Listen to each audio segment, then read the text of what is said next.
addressing a rally in Mau in Madhya Pradesh, hitting out at the center, says that the employment is not generated by Ambani, Adani, it's generated by small businessmen. He's also speaking about unemployment. Let me go across to Ranjita now. Ranjita, एक बार फिर से cast की बात राहुल गांधी करते हुए कि कितने top businessman देखिए पिछड़े दलित या आदिवासी हैं या कितने मीडिया हाउसेस में ऐसे लोग हैं, एक बार फिर से राहुल गांधी का पूरा फोकस जो है वो कास्ट पर. Okay, I think we've lost that line with Ranjita. We'll try and connect with her again. Rahul Gandhi is speaking at a rally in Mau in Madhya Pradesh and hitting out at the center. He is once again talking about the caste divide.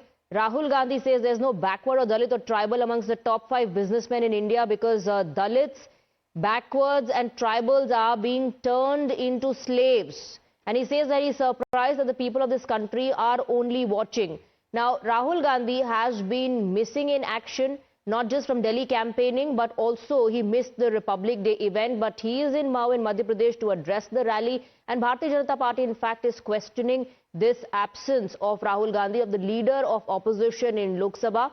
We have Pragya joining us in the broadcast with more details. Pragya, Rahul Gandhi is speaking at a rally in Mau in Madhya Pradesh. And even before he started speaking, the Bharatiya Janata Party took a jibe saying that he was missing from the Republic Day parade, the event, and he also talks about constitution. But Rahul Gandhi, on the other, has time to address a rally in Madhya Pradesh.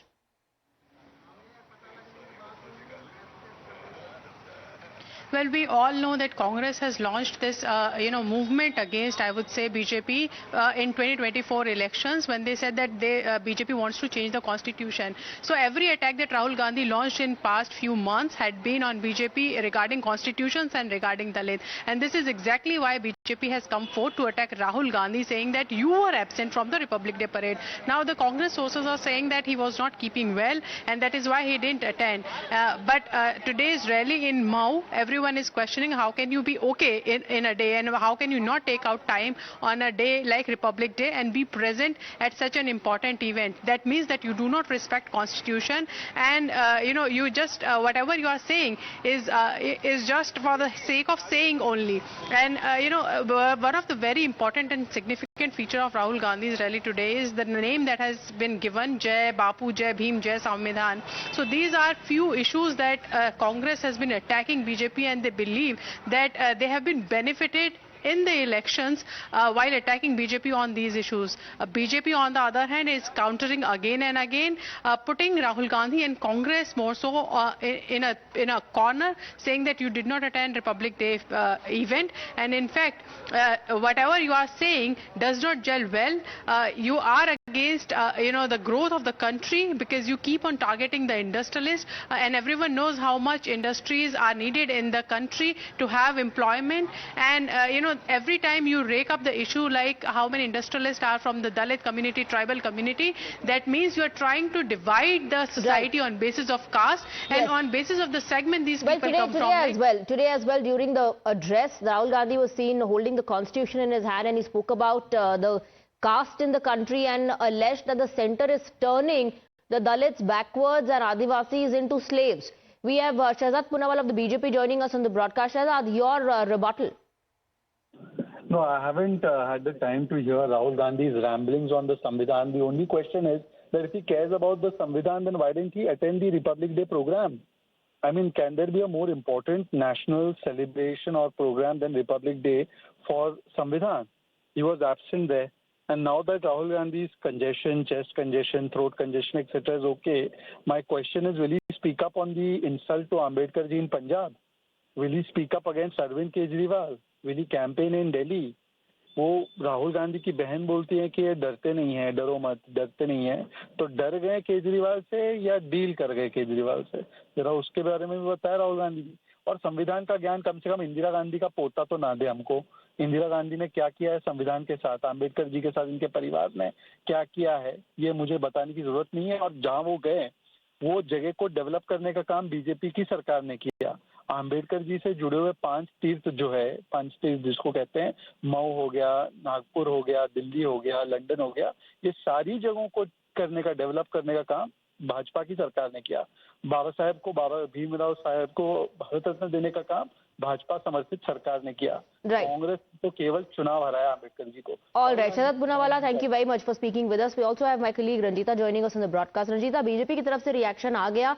Rahul Gandhi एक बार फिर से हाथ में constitution पकड़े नजर आए इस rally में।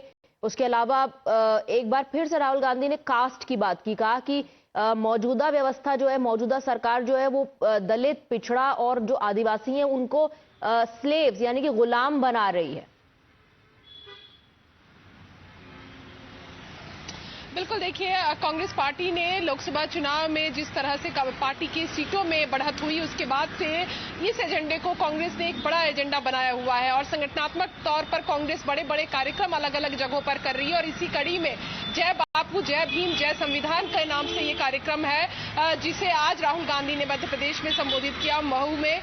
और कहीं ना कहीं उसी कड़ी में इससे पहले पटना में भी राहुल गांधी ने गांधी मैदान में संबोधित किया था। और सीधे तौर पर बीजेपी को आड़े हाथों ले रही है कांग्रेस पार्टी, राहुल गांधी। और उनका कहना है कि बीजेपी वो विचारधारा जो संविधान को नहीं मानती, जो ये कहती है, जो आरएसएस प्रमुख के बयान को राहुल गांधी ने आज भी कोट किया और कहा कि जिस तरह से मोहन भागवत कहते हैं कि देश को आजादी 1947 में नहीं बल्कि तब मिली जब मोदी प्रधानमंत्री के तौर पर देश को मिले, वो संविधान को नहीं मानते। और यही वजह है कि उनके जो नेता है वो लगातार ये कहते हैं कि संविधान जब को बदला जाएगा। और कांग्रेस पार्टी वो विचारधारा है जो संविधान में कहीं ना कहीं आस्था रखती है और संविधान की रक्षा के लिए आगे बढ़ती है।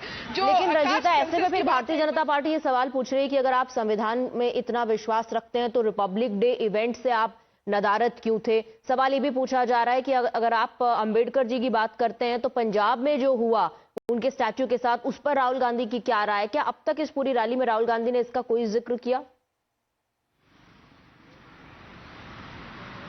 बिल्कुल, देखिए सीधे तौर पर सवाल ये उठेगा कांग्रेस पार्टी पर, राहुल गांधी पर, क्योंकि जब संविधान को लेकर ये रैली की जा रही है और संविधान की प्रति हाथ में लेकर राहुल गांधी उस रैली को संबोधित कर रहे हैं, तो जाहिर है कि जो अमृतसर में हुआ बाबा साहेब की मूर्ति के साथ, उसको कांग्रेस पार्टी किस तरह से देखती है। हालांकि अभी कुछ देर पहले दिल्ली में कांग्रेस के जो ट्रेजरर्स है और दिल्ली के बड़े नेता अजय माकन और सुखविंदर रंधावा जो उप मुख्यमंत्री पंजाब के हैं, उन्होंने कुछ देर पहले प्रेस कॉन्फ्रेंस किया था और उन्होंने इस घटना के साथ साथ उन तमाम घटनाओं का जिक्र किया जब से आम आदमी पार्टी पंजाब में सरकार में आई है और किस तरह से वहां हैंड ग्रेनेड के हमले हो रहे हैं। रंजीता, आप और प्रज्ञा हमारे साथ बने रहिए। We have some breaking inputs coming in. Reaction in fact from Shivraj